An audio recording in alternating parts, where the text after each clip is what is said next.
సత్య నా జీవితం నన్ను నాకే పరిచయం చేసింది. మనసుకు దగ్గరవుతూ నా జీవితాన్ని మార్చేసింది. తనే నా సర్వస్వం.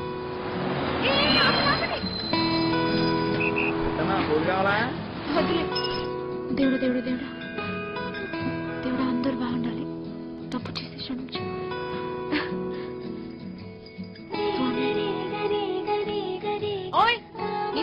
ఎందుకంతలే ఎప్పుడు కూసే కోడి ఈ రోజు అసలు కోయలేదక్క. ఎండ కూడా బాగా లేట్ గా వచ్చింది. నేనేం చేయనక్క? అసలు భయం లేకుండా పోయింది నీకు. నేను వెళ్ళి డ్రెస్ మార్చుకుని వస్తాను, నువ్వు క్లాస్కి వెళ్ళు.